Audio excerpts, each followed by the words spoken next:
Pemirsa, terima kasih pian masih bersama kami. Berita selanjutnya Mahabarakan. Dewan Banjarmasin menyoroti operasional tempat hiburan malam di Kota Seribu Sungai ini lantaran sesuai laporan masih ada yang nakal atau melanggar jam operasional. Di dalam peraturan daerah sudah sangat jelas aturan jam operasional bagi tempat hiburan malam yaitu pukul 1 WITA. Namun ternyata masih ada yang melebihi batas jam operasional.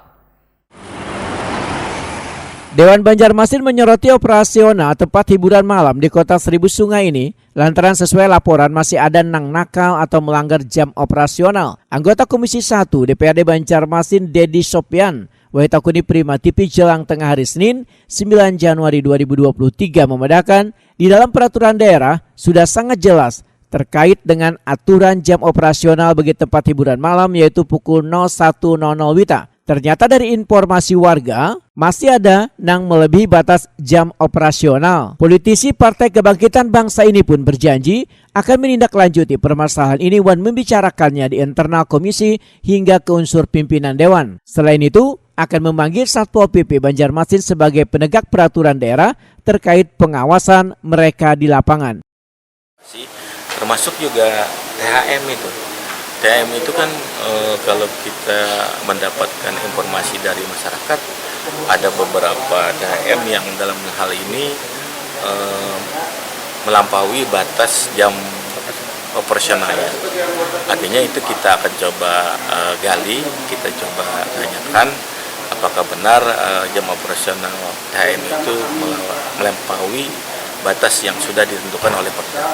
Nah, kalau misalkan itu ada terbukti, nah kita akan coba koordinasi dengan owner atau pengelola THM itu.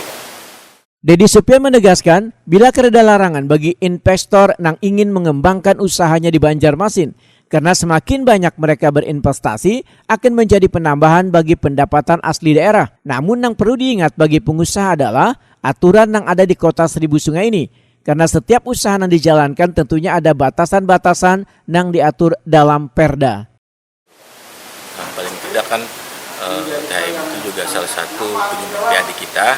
Pada intinya kita tidak melarang siapapun yang ingin berusaha di Kota Banjarmasin dengan alasan, dengan catatan mereka juga harus menyesuaikan dengan peraturan perundang-undangan yang berlaku di Kota Banjarmasin. Pak, kapan evaluasi dengan Satpol PP nanti akan dilakukan? Oh, itu nanti kita coba rapat di ini dulu, rapat lintas komisi, rapat di internal komisi.